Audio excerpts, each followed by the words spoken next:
Hello, everyone. Thanks for joining us this morning. Today, we're going to talk about risk analysis and analytics with Safran Risk. I'm Ian Nicholson. I'm VP Solutions at Emerald Associates. I'm a risk analysis trainer and consultant. I started using risk analysis many years ago on construction projects on the cost side, and then started working with schedule risk analysis when our company became the Canadian PERTmaster reseller in 2001. Joining me is Mary Lynn Backstrom. She's an implementation specialist with Emerald Associates. Mary Lynn has many years project controls experience um, and also has done a number of projects using risk analysis. So why would we conduct risk analysis? Well, the first thing is it helps the project team and executives understand and manage the risks to their project.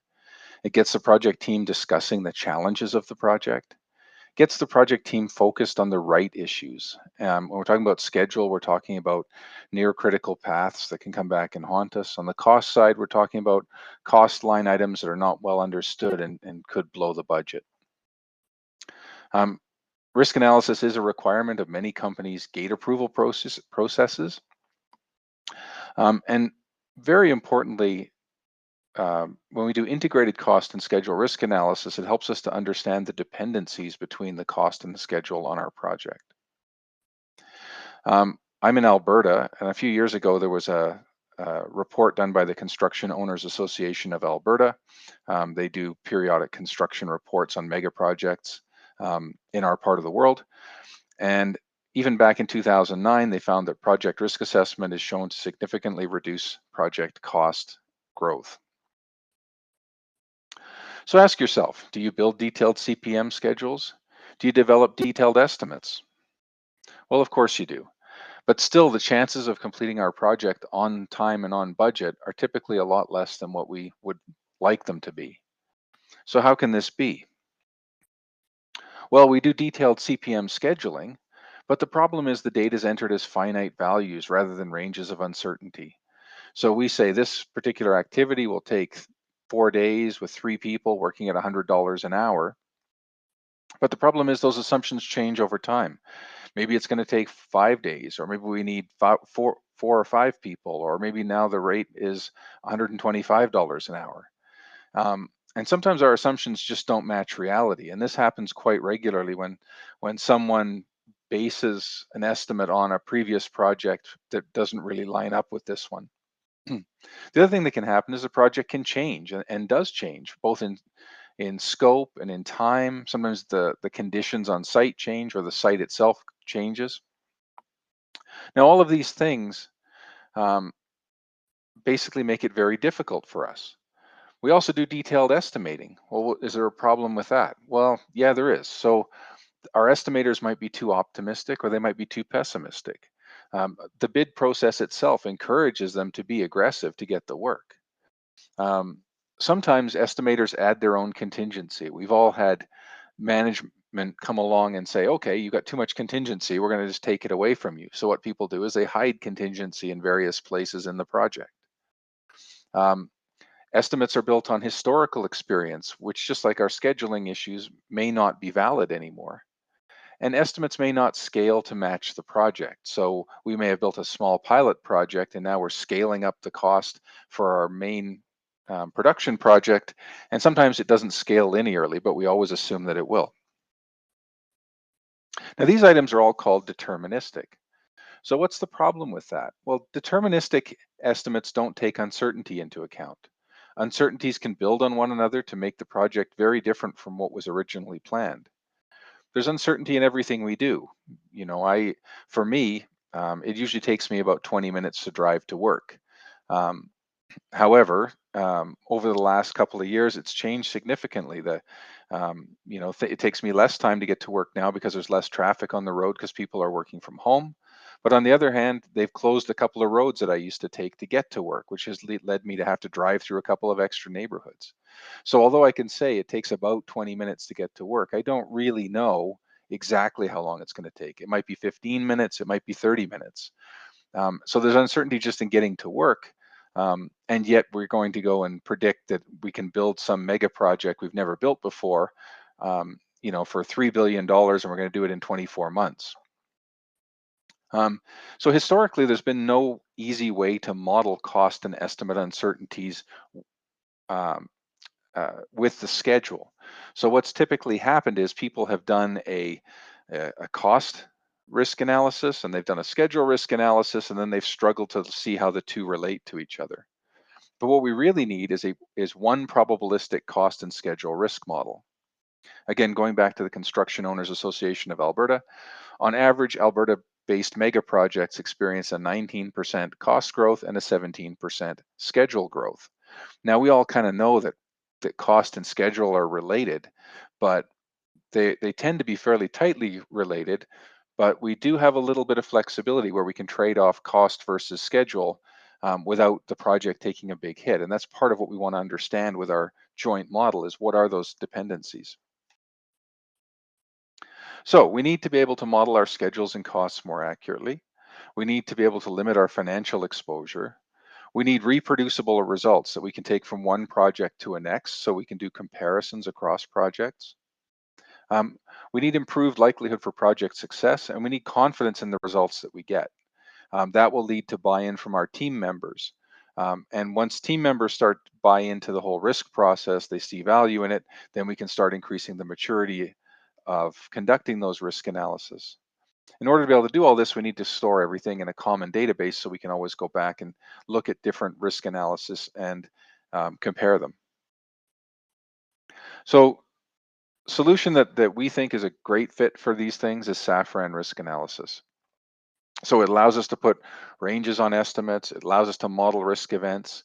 It allows us to model our costs and schedule together. It allows us to build logic uncertainty. So what we want to end up with is we want to understand the probability of achieving our end date and costs. We want to understand the key drivers on the project and their effects. We want to be able to run what if scenarios, and we want to understand whether our mitigation strategies are going to be effective or not. So let's dive in and take a look at the software.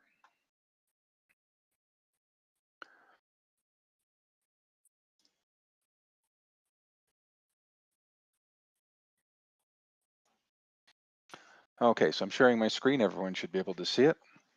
So this is Safran Risk. When you come into the tool, there's a couple of options here. The first thing is that you can open any of the previous projects you've been working on. You can create a new project. You can open an existing project.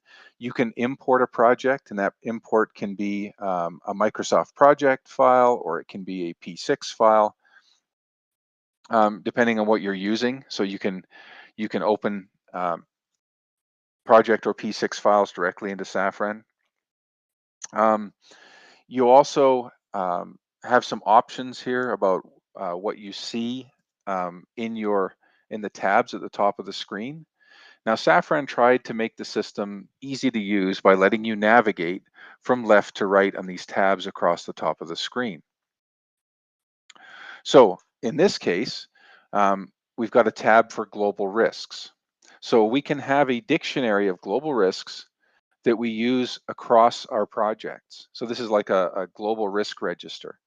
Now, the nice thing about this is we can then apply these risks to any of the projects that we're doing risk analysis on. Um, so, if you're doing a whole bunch of projects in the same part of the world with the same issues or the same concerns, you don't have to re-enter everything every time. You can just have this global dictionary that you use. The other thing that you can do globally is you can create risk calendars. And the idea with a risk calendar is you can define the probability of having a lost work period during various times of the year.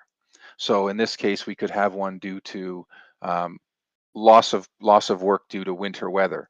So in where I am in Alberta, we could tend to have fairly severe winters, particularly north of me, um, and so we can define what is the probability of losing a workday. So in this case, in January, I have about a 10% chance of losing a workday. February, it's about 10%. March, it goes down to about 5 or 6%. And I can define these using formulas and basically define how how likely a lost period is going to be. I can also define periods of non-work. So if I have things like road ban or things like that, I can define those as well. And I can even load historical weather data if I have it into the system. So if I can get 30 years of historical data, maybe in the Fort McMurray area or at some offshore oil field, I don't even have to figure out what the chance of losing work periods is. I can actually historically generate that. Now, if I want to open up a project, I'm going to open up this UAV project. So this is an unmanned air vehicle project. As soon as I open the project, it takes me to the schedule section, and it's going to show me a Gantt chart. Now, Safran Risk is built on Safran Project. Now, Safran Project is a competitor to P6, particularly in Europe and the Middle East. So it's a full featured scheduling tool. So I can go in here and I can make changes to the logic. I can edit things. I can change durations. I can do any of those things I need to do in here. So I don't necessarily always have to go back to Microsoft Project or P6 every time I want to make a change. And I can do things like I can create filters and layouts and all those sorts of things. One of the nice things about the way that it works in Safran is if I were to set up a filter, and maybe I want to set up a filter for, let's see here, I probably have one for engineering work or design work. There we go. So if I turn on this filter, so I'm only showing the design work part of my project, that filter will carry forward through all of the risk modules that I'm going to look at. Now, this is really nice if I want to build the risk model just around, say, the engineering part of my project. I don't have to look at the whole schedule. I can just look at that particular part. Now, I can filter on any of the coding structures or any of the WBS structures or anything like that that I have in the system. I'm just going to turn the filter off. The other thing the system does is it automatically warns me about any issues that I might have with the schedule. Now, for those of you who might have used PertMaster or Primavera Risk Analysis, they had a report that you could run that would warn you about issues with your schedule. But in Safran, it's always there and it's always updating. So I have the ability in here to actually go in and uh, review these. If I'm concerned about them, I can make it a change, and immediately this will update. So it's constantly updating and letting me know what issues I might have. I do have the option in here of turning things on or off.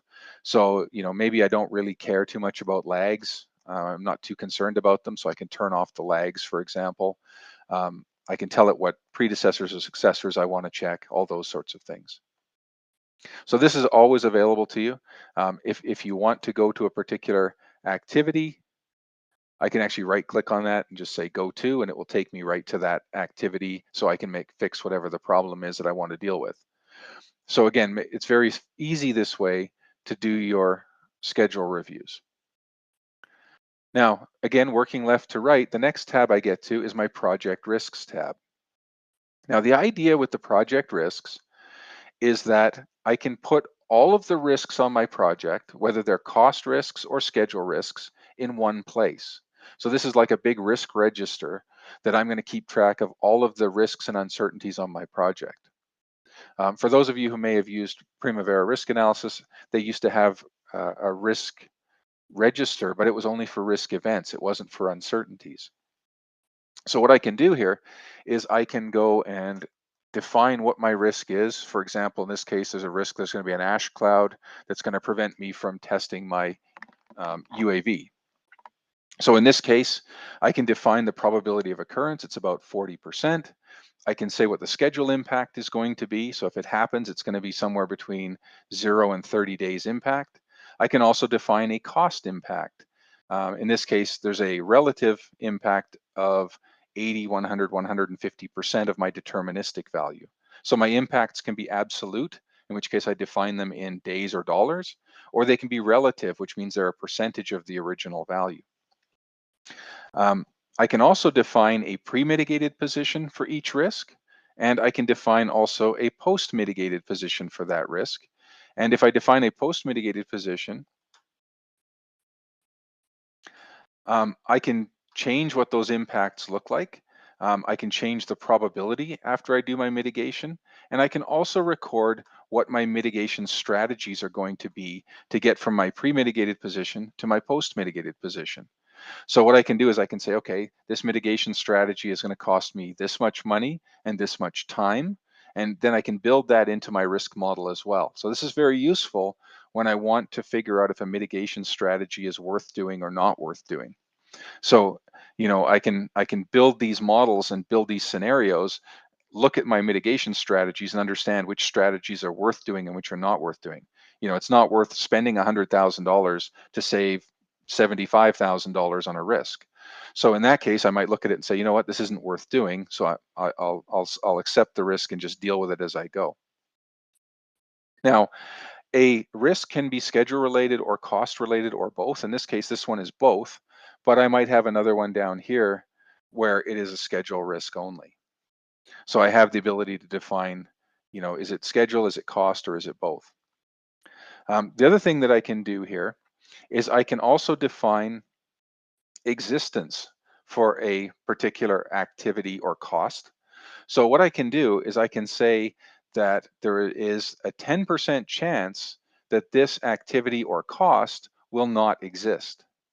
So in that might be useful if I've got some rework activities, or maybe I've got some cost line items for, dealing with objections from local inhabitants or something like that, and maybe it just goes away and I don't need to deal with it. So I can define in here a non-existence probability. So in this case, there's a 10% chance that I won't have to do it. I can also define in here a probabilistic branch, which means in my logic, um, I can define that my logic is going to switch in my schedule.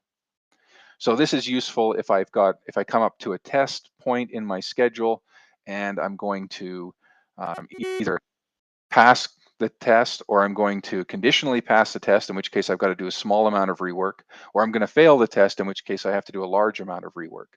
So I can build this branching into my logic in my schedule. Now, all of these risks go in the same place. They all get recorded here in this risk register. So this makes it very useful because this is the place where everything comes together as far as seeing what the risks are going to be on the project. Now, once I've got uh, my risks in the system, then I can map those risks. Now, the idea here is that I've got my schedule, and I'm going to come back to the cost side in a few minutes. So bear with me if you're a cost person and don't really care about the schedule side. But here, what I can do is I can choose any particular activity, and my mouse is not behaving today. It's bouncing around. So if I'm clicking, if you hear a lot of clicking and nothing happening, that's why. So I can choose an activity, and I can define in here which of the risks, so these are all my risks across here, are associated with each activity. Now, if I want to, I can do a standard 3-point uncertainty estimate on the activity directly. So I could go in here and say, okay, for this particular activity, um, you know, I've sat down with the project team, and the project team has defined an uncertainty range for that particular activity, and I could enter that directly in here. Um, I can also define an uncertainty range. So in this case, I've got low, medium, or high uncertainty ranging. So this would be useful if I had an estimate that I maybe wasn't so sure that was good. So I could say it was a high uncertainty estimate as opposed to a medium or low uncertainty estimate. So that will automatically range the duration of the activity for me. And then I can add my individual risks.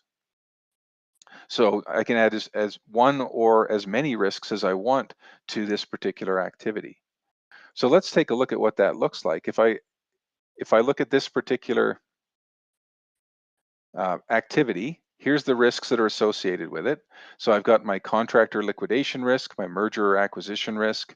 I've got an estimate uncertainty at a medium level, and I've got a strategic risk.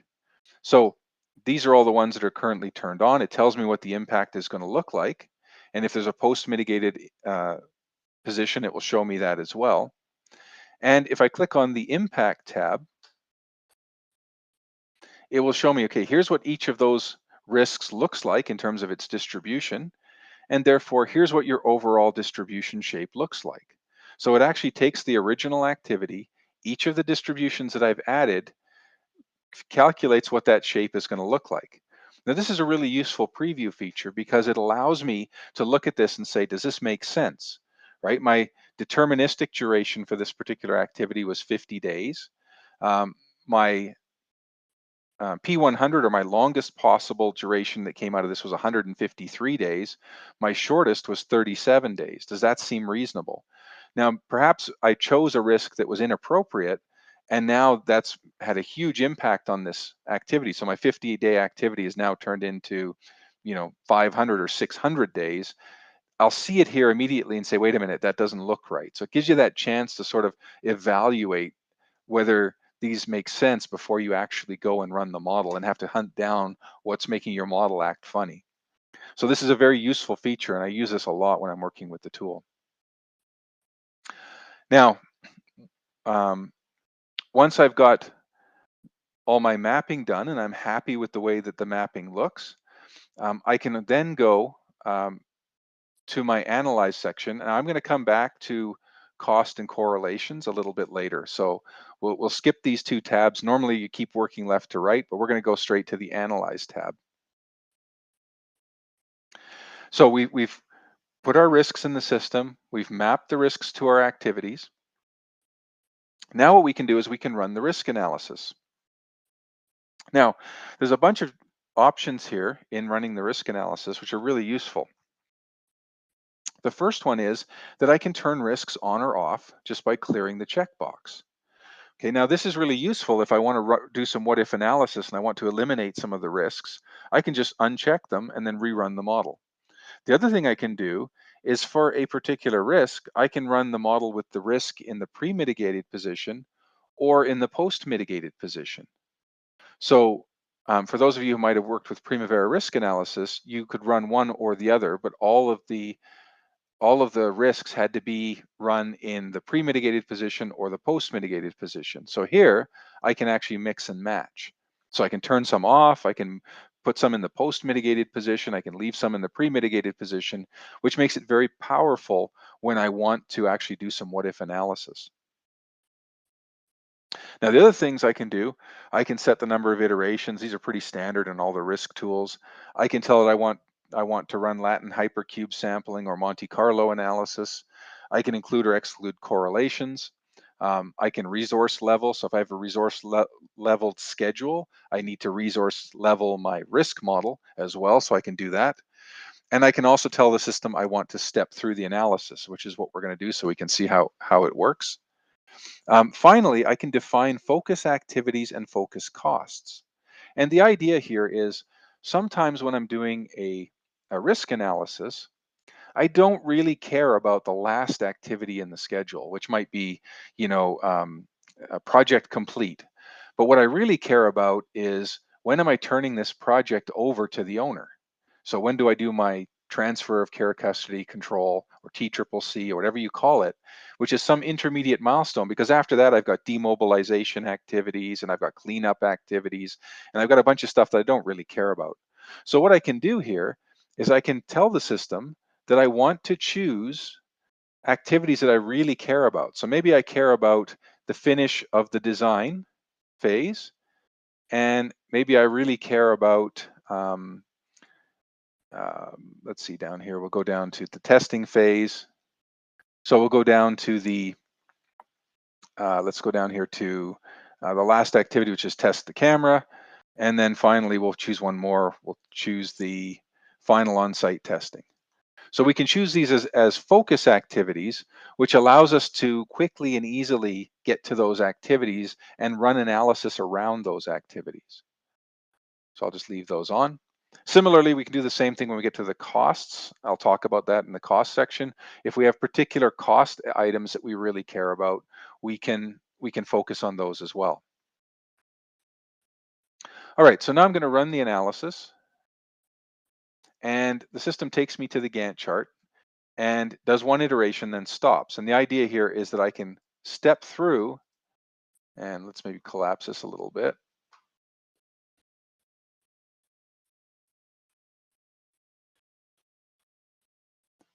That's better. So then I can kind of make sure everything's moving the way I expect it to move.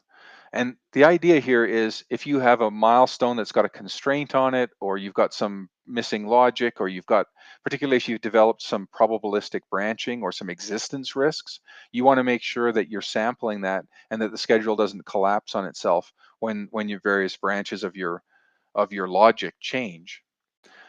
So I can just keep clicking through, make sure that everything looks the way it should. When I get tired of doing that, I've done 15 out of 1,000 iterations. I'm not going to click through all 1,000. I can hit complete, and the system takes me to a distribution graph, which is the next tab. Now, there's a lot of information on a distribution graph. Um, and just to give you a quick overview, because a lot of people I'm sure have seen these before, um, the idea here is that every time the system does an iteration, so it did 1,000 iterations of the schedule, it comes up with a completion date. Now, in this case, I'm looking at the overall project. And so if you look at this first date here, which is September the 1st, this came up about probably, I don't know, 5 or 6 times. When I look at the next date over here, this came up about 51, 52 times. And the idea here is that each time it does its analysis, it stores where that ended up. So we have this distribution shape that looks like this. Um, and the next thing it does is it does a cumulative line. So this black line that comes up here represents the cumulative number of hits. So for example, if I choose the 50 line here, you can see that 50% of the time it's saying our date was 2023-02-27. Now that doesn't mean that 50% of the time we finished on that date. What it means is 50% of the time we finished on or before that date. So it's a cumulative line. So what we can say, if we look at the 70%, for example, 70% of the time we finished on or before May the 27th, 2023. Okay, so again, this is useful information because it tells us what our confidence level is in our finish dates. Now, I can, in the system, go and look at a particular uh, activity. For example, if I look at assemble the engine components, here's what the distribution looked like for that particular activity.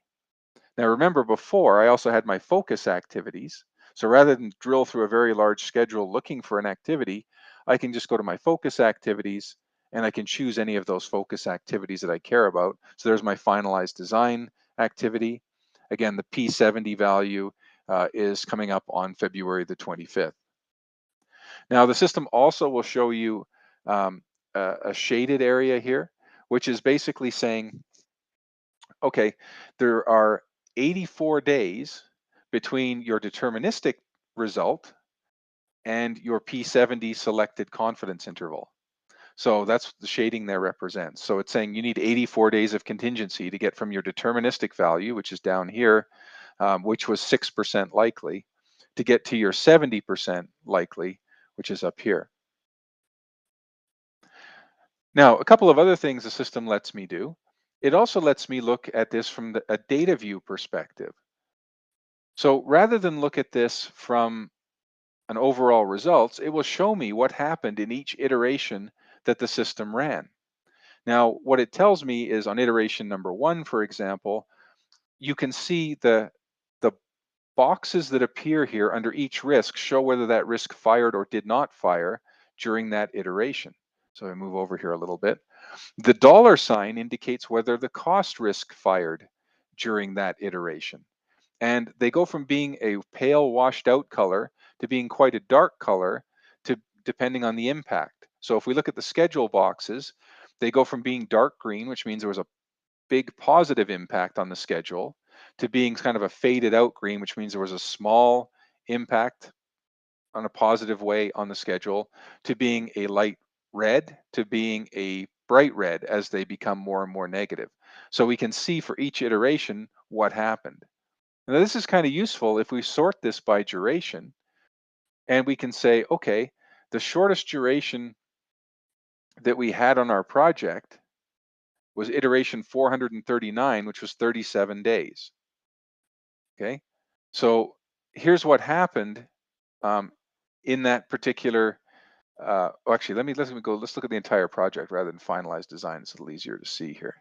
There we go. Okay. So go back here. Okay. So our iteration number 12 was the shortest at 556 days. And here's which risks fired on that particular iteration. So I can see that I had a weak negative impact from my internal communication risk. I had a positive impact from my outsource opportunity. So I ended up with a pretty good outcome. I ended up with 556 days. Now, if I want to see what that looks like, what I can do is I can actually click on it and it will actually take me to the Gantt chart for that iteration and show me exactly what the schedule looked like in that iteration. So this is useful if you want to go and say, what did it look like when I ran this? We had a lot of positive outcomes. Where did we end up? So you can actually click over and actually view that. Go back to the distribution graph. Alternately, I can also look at it from the perspective of what was the worst scenario. Well, in that case, I ended up with 1136 days, and you can see all of these risks fired: ash cloud fired, governance fired, communication fired. So I had, not surprisingly, I had the worst scenario. Everything fired and fired in a strongly negative way. And again, though, I can go and look at that and say, okay, well, what did my Gantt chart look like there? So it does help you understand when you're trying to work through the model, particularly if you have a really positive result or a really negative result that you didn't expect. This is a great way to get in there and understand what's going on within the model.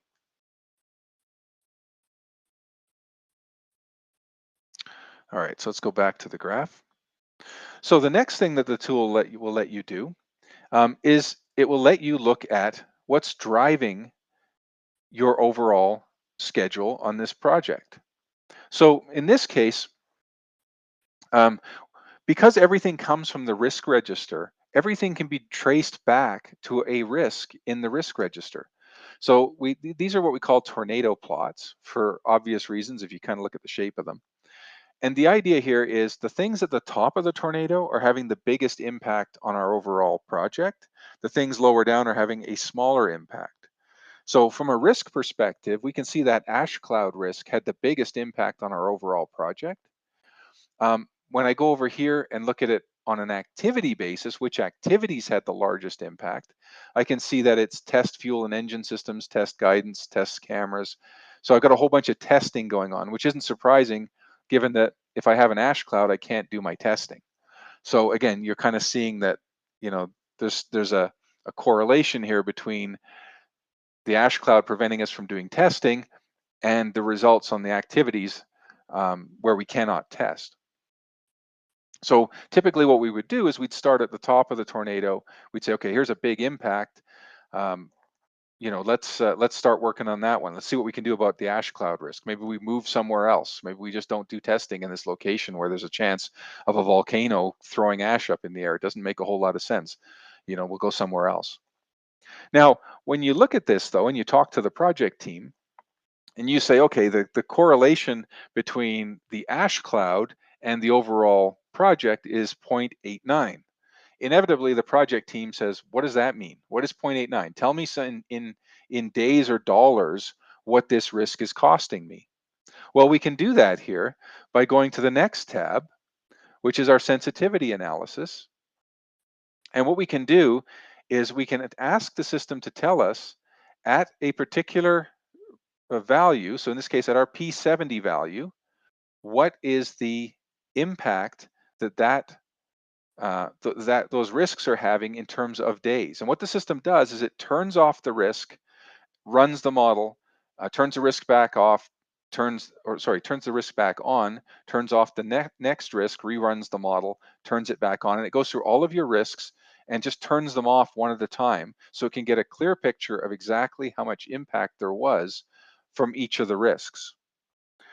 We have some options in here that we can do. We can do single pass or multiple pass and a number of other things, but let's just run it right now and we'll see what it looks like.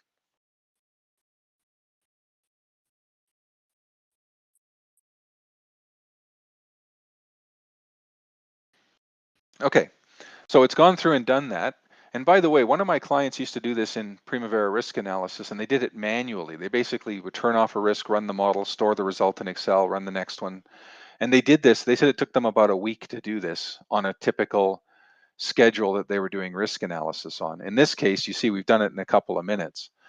So it's much easier to let the computer do this than have some poor soul have to go through and do it manually.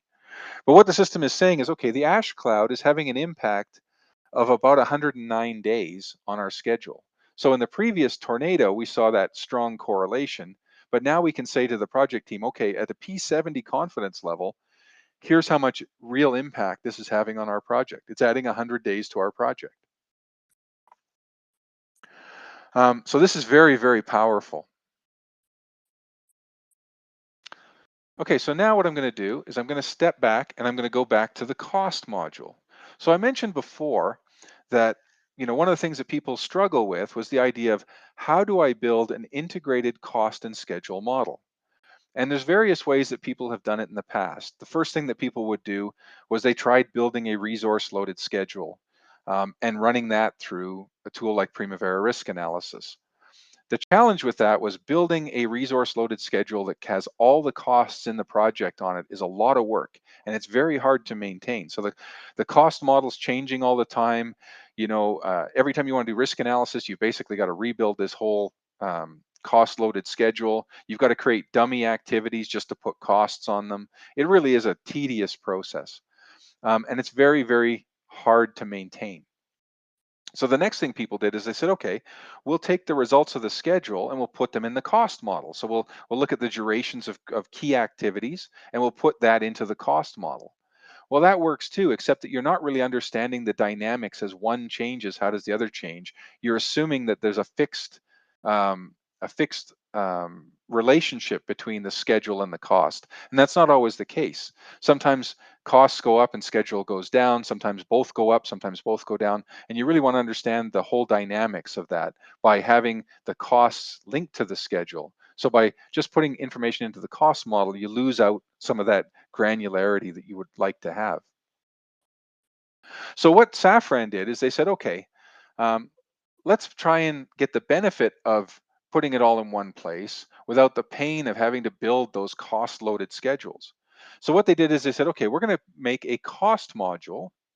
And in the cost module, you can put your cost estimate in there and you can do a cost risk analysis in this module. So you got your cost breakdown here and you can choose to link it to the schedule or not.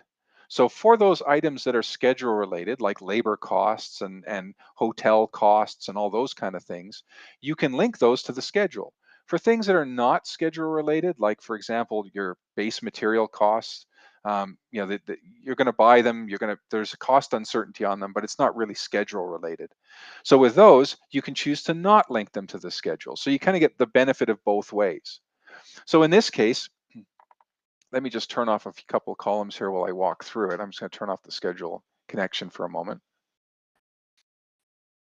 Okay, so what I can do is I can say, okay, here's my cost worksheet, and I can set up my categories. I can set up my value. So in this case, my design cost, my base budget is $1 million. I've said there's an uncertainty distribution of from 80 to 100 to 150% on my base estimate. I can also define in here if I want to a quantity of units. So if you want to build it up based on material takeoffs, you can do your quantity distribution, and then do a cost uncertainty on that as well. So if you want to build formulas in here around quantity uncertainty and cost uncertainty, you can do so. And then the system will take all of that into account from a cost perspective. Then what I can do is then I can associate my cost risks with my cost line items as well. So any of the items in the risk or the project risks register that we looked at before that are cost related can be selected and assigned to those line items in the cost worksheet. So for example, I could say, okay, this particular item here, which is my construction resources, um, it has a couple of risks. It has a risk around design issues, it has risks around ash cloud. And maybe what I want to do is I want to add another one in here for testing overrun, for example. So I can just add another risk to that particular cost line item. Now, once I've got those in there, what I can do is I can, on the bottom of the screen, just like I did in the mapping to the activities, I can say, okay, show me the risks that are associated with this particular line item.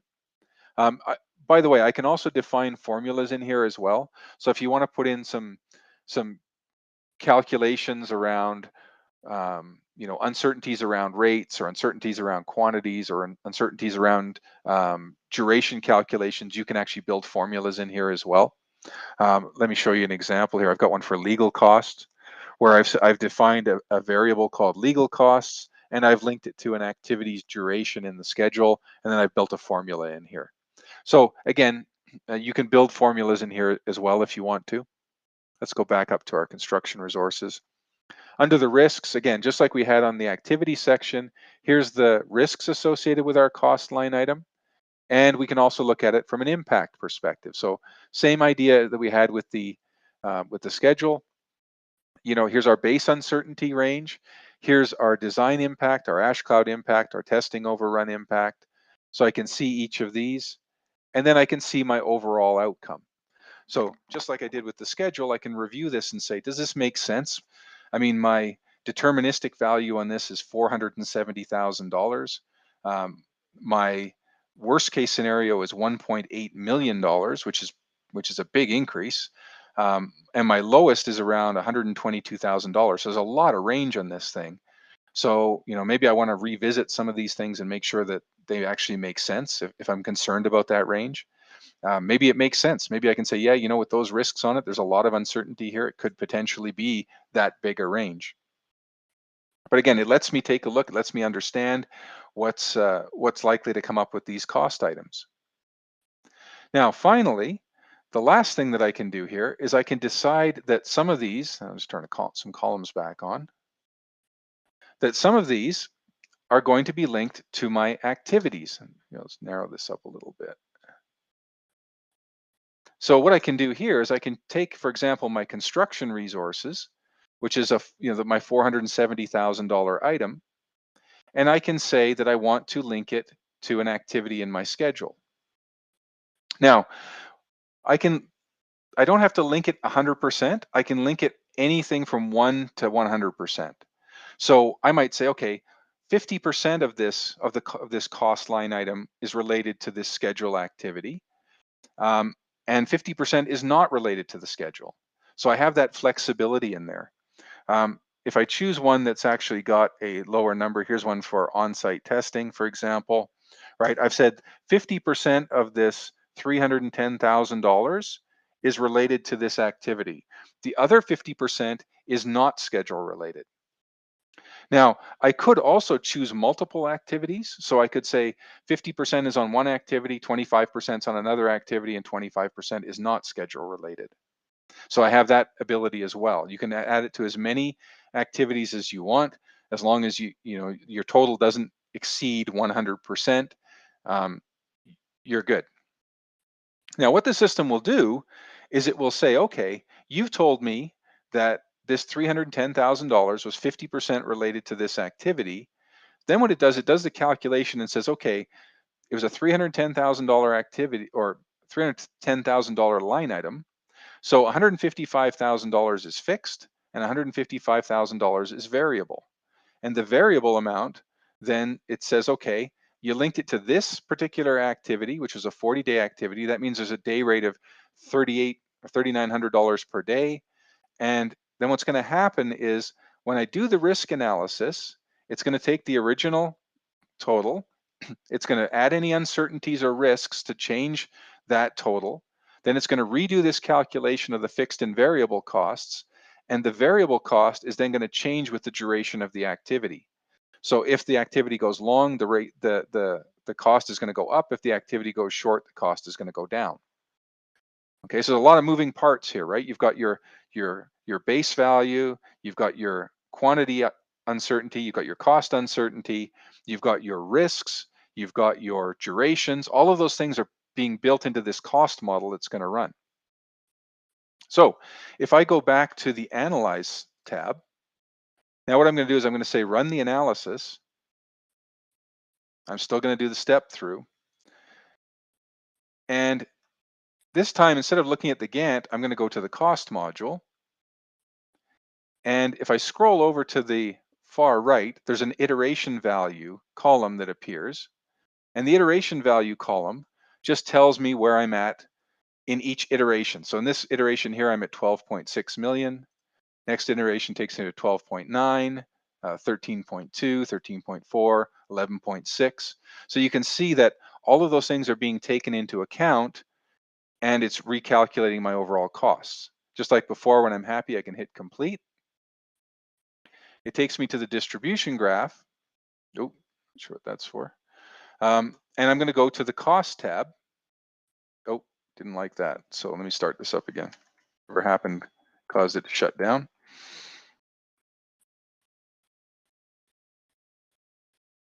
So we'll start it back up, and you can enjoy a picture of my dog while that happens.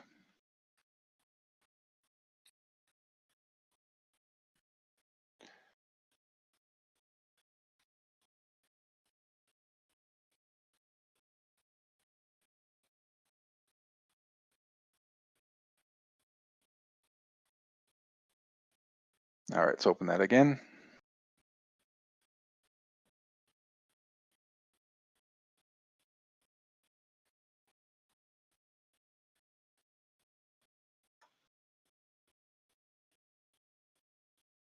Okay, so we'll go back to Analyze,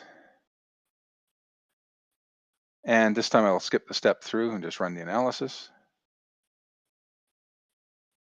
There we go. Okay, so now what we're going to do is we're going to go to the cost section. So now, before I was looking at everything from a schedule perspective. Now I'm looking at it from a cost perspective.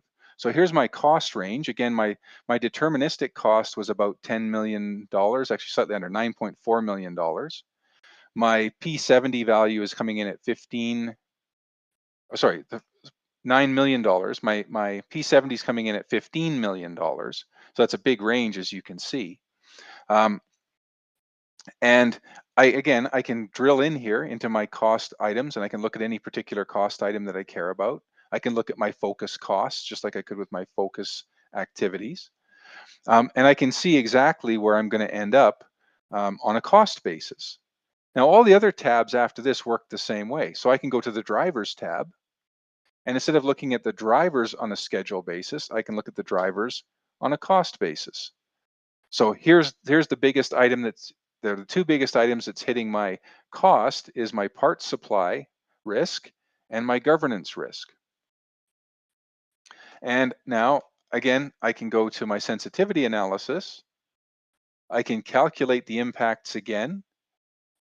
In this case, what I'm going to do is I'm going to say calculate the impacts.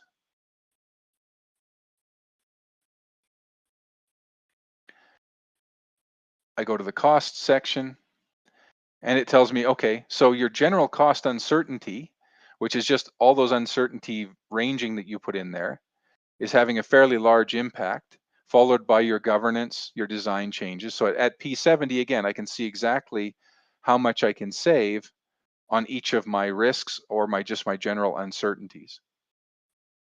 Now, this is all really useful, but here's the part where it all comes together. We can have a scatter plot here that will show us the interdependencies between our cost and our schedule. So what the system has told us is there's effectively 0% chance of hitting our cost target of 9.4 million. The minimum it ever calculated our cost to be was 10.5 million. Our P70 value came in at, I think it was around, what was it now, 15 million. On the schedule side, there's a 6% chance we're going to meet our schedule. But what we really want is we want to have a confidence level that we're going to be on cost and on budget. So what is what we call the joint confidence level for our particular project. So if we want a P70 confidence level or P70 joint confidence level, what we can do is we can look at the color of these bands and say, okay, the 70% confidence level is where we go from the orange dots to the red dots. So that's right at 70%. Now you'll notice if you follow that interface down, it's not just a single point, but it's a whole curve of points. Now this is what people call the JCL necklace, because it looks a bit like a pearl necklace, right? And the idea here is that at some point, you can spend all the money in the world and you're not going to save any time. And that's where this thing goes vertical. On the other hand, at some point, you can give up all the time in the world, but you're not going to save any more money. But in between is this inflection curve that basically goes from about here, which is around $15 million figure finishing in December, to up around here, right, which is at finishing in June at $19 million.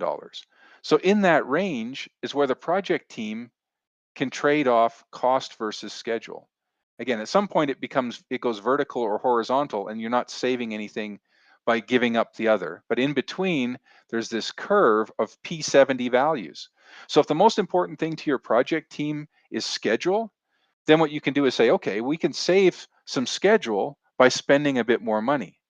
If the most important thing to your project team is cost, you can do the opposite. You can you can give up um, you can give up some schedule time to save yourself some cost. So this is very powerful when you're working within the tool to let the project team know what those trade-offs are going to look like. So now this is something that people are always asking is, you know, how can the have a successful project and what are the trade-offs that they can make? And this helps you answer that question. Okay, so there's a couple of other modules in here I didn't talk about. One of them is correlation. So Safran does let you define correlation between your risks. So if you were a Primavera risk analysis user, you had to define your correlation between your activities. Now, what would happen was you might have a situation where two activities are correlated um, through a particular risk, but not through another risk. And by correlating the activities together, you essentially lock all the risks on those activities together. In Safran, they allow you to actually correlate the risks to each other, which means essentially, let me just clean this up a little bit. I'll turn some stuff off. Um, let's just There we go. Okay, so the idea here is I can actually say what is the correlation between the probability of a risk happening, the schedule impact, and this cost impact of multiple risks occurring. So this is much more effective way of managing correlation when you're building your model. I find it works much better rather than trying to link 100 activities together. I can just say, okay, these two risks are correlated. If I have a problem with my soils report, I'm probably going to have a problem with the productivity of my pile driving crew. And I can just link those together. So it makes it much easier to work with. Um, the other thing that you can do is you can develop a probabilistic cash flow because your cost items are linked to your schedule. You can develop a probabilistic cash flow based on the combination of the cost model and the schedule. So even for activity or even for cost line items that aren't schedule related, you can still define dates during which that work is going to take place and develop this probabilistic cash flow. You can do distribution comparisons in the tool, so you can compare multiple um, runs, multiple scenarios. And finally, you can develop a critical path map, which will allow you to look in different scenarios, where did your logic go? And when different risks fired, where did your logic go?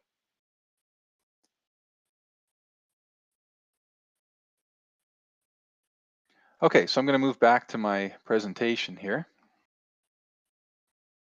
So many people have been moving to Safran Risk as a replacement for Primavera risk analysis. The fact that you can do the joint cost and schedule risk analysis in one place is incredibly powerful, and that has been identified by AACE and PMI as a best practice. So many people have been picking up this tool.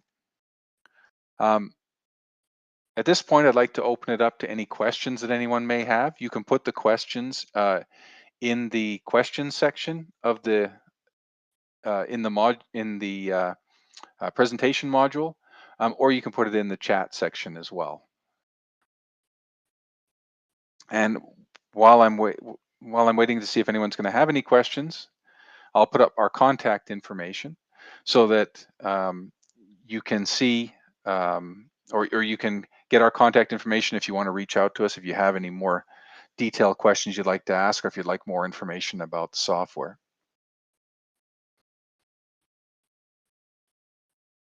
Okay, there's a question here. Could I explain probabilistic branching? Sure, let me move back to the tool.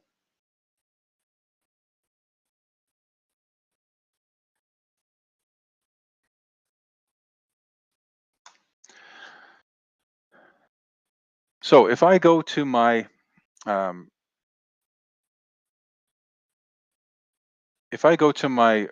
risk mapping here, I have one probabilistic branch that I've created here, which is GPS testing results. And the idea here is, okay, I'm going to do some testing, and maybe I'll pass, maybe I'll fail that testing. So when I go over to the risk mapping, and I go down to my testing section here, what I have here is I've got this particular item where I say, okay, I'm going to test the GPS.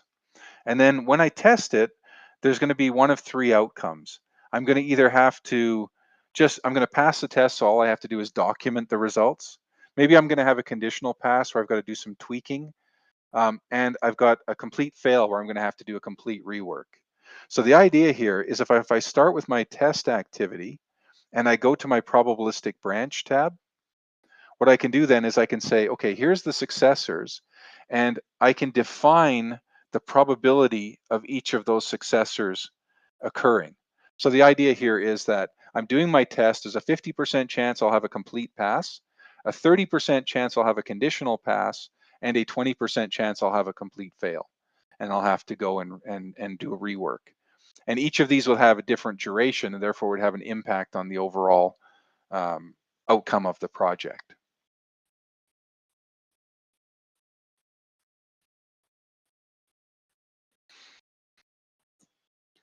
Okay, are there any other questions that we might have? If you want to put them up in the question section, we can handle them now.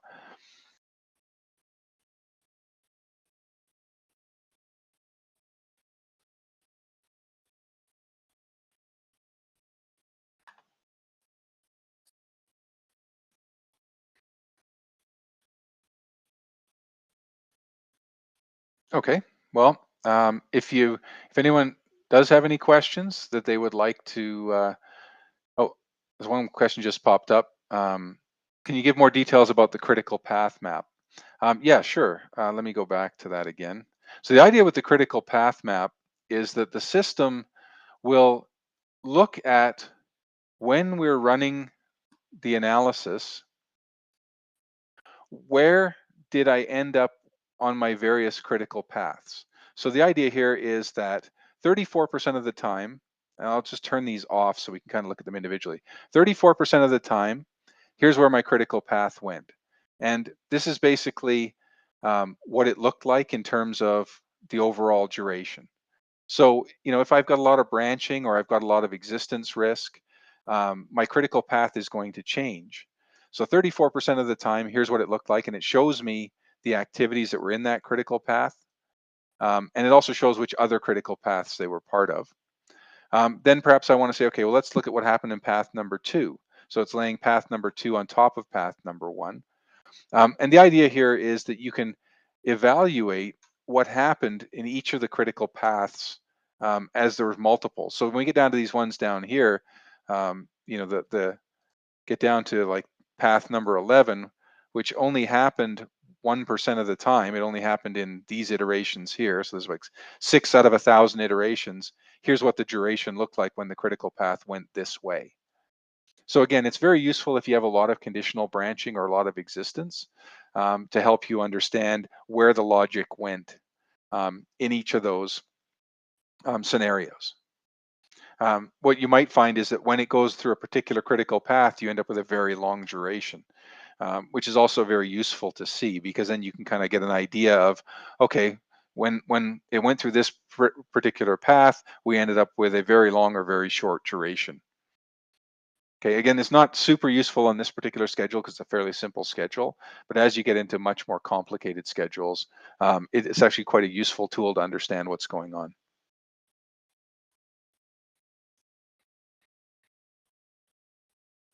Okay, so I think that's it for questions, and we're just about out of time. So again, our contact information is here if you'd like to reach out to us. Um, Please feel free to do so. And if you need any more information about Safran, you can also find it at Safran's website, and there's a number of white papers there, particularly good white papers around why you should conduct cost and schedule risk analysis together. So um, thanks very much for joining us today. I hope you found it useful, and have a good day.